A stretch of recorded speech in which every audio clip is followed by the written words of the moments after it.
بسم اللہ الرحمن الرحیم۔ السلام علیکم، میں نائی سرفراز اور ابھی آپ کے ساتھ شیئر کروں گی یہ خوبصورت سا واقعہ یہ تھا کہ حضور صلی اللہ علیہ وسلم جو ہے نا صبح فجر کی نماز پڑھ کر جب مسجد نبوی سے باہر آئے تو انہوں نے دیکھا کہ باہر نا یہ مجھے ایگزیکٹ نہیں پتا کہ مسجد نبوی تھی یا خانہ کعبہ تھا، یہ جو ہے نا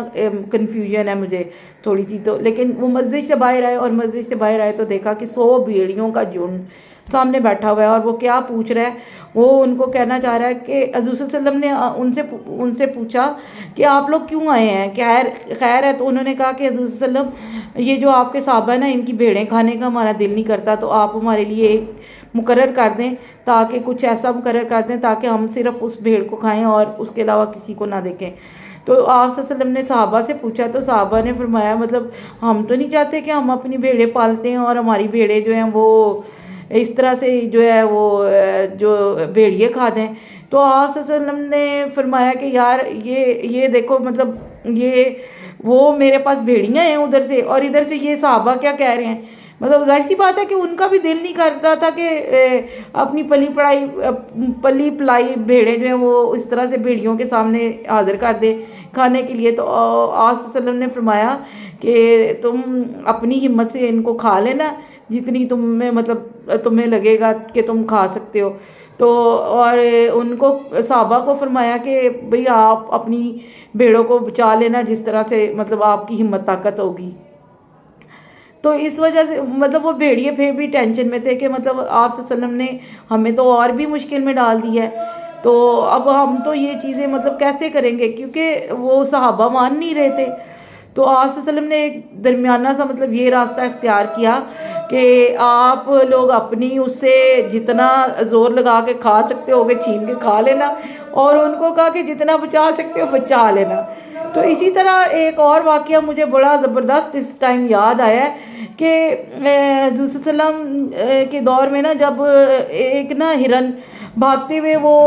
مطلب حرم میں آ گئی، حرم میں نہیں آئی، حرم سے باہر تھی ابھی، تو اس کے پیچھے شیر تھا، اس کی اگلی ٹانگیں حرم میں آئیں اور پچھلی ٹانگیں اس کی باہر تھی حرم سے۔ تو وہ شیر جو تھا نا اس کی ٹانگوں کو پکڑ چکا تھا، لیکن جب اس نے اگلی ٹانگیں دیکھی حرم میں ہیں تو اس شیر نے اس ہرن کو چھوڑ دیا، اور چھوڑا کس وجہ سے کہ اس وجہ سے چھوڑا کہ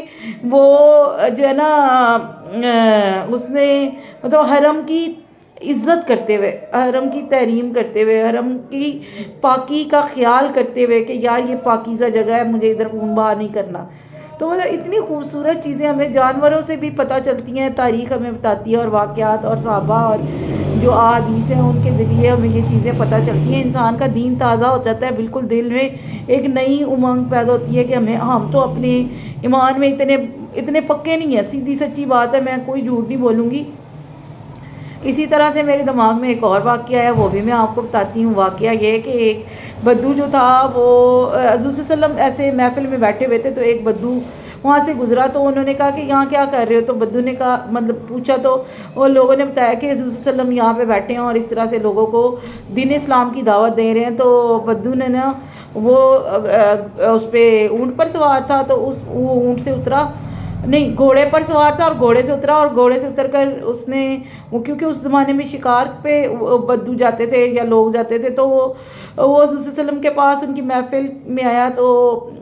اس نے نا ایک گو کا شکار کیا ہوا تھا، یہ جو کروکوڈائل ٹائپ کی وہ بڑی والی چھپکلیاں ہوتی ہیں اس زمانے میں ان کا وہ شکار کرتے تھے، اس نے شکار کیا ہوا تھا۔ اس نے اس گو کو نا حضور صلی اللہ علیہ وسلم کے آگے ایسے رکھا اور آپ صلی اللہ علیہ وسلم سے فرمایا کہ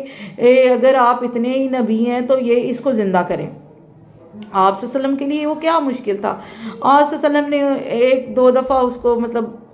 ہلایا تو وہ بول پڑی، میں حاضر، لبیک یا رسول اللہ، لبیک یا رسول اللہ۔ آپ نے یہ کہتے ہوئے وہ مطلب اٹھی اور اس نے نا کہا کہ میں حاضر، شکر اللہ پاک کا کہ میرے بھاگ جاگے اور میں آپ صلی اللہ علیہ وسلم کے سامنے آئی، اور آپ صلی اللہ علیہ وسلم نبی ہیں، آخری نبی ہیں، آپ صلی اللہ علیہ وسلم کے بعد کوئی نبی نہیں آئے گا، اور قیامت کے دن جن لوگوں کی مطلب آپ شفاعت کریں گے، اور اس کے علاوہ اس نے کہا کہ قیامت کا دن بہت ہولناک ہے، لیکن اس کی ہولناکی اس وقت خوبصورتی میں بدلے گی۔ یہ گو کہہ رہی ہے، گو ایک کروکوڈائل ٹائپ جو جانور ہوتا ہے نا سوری،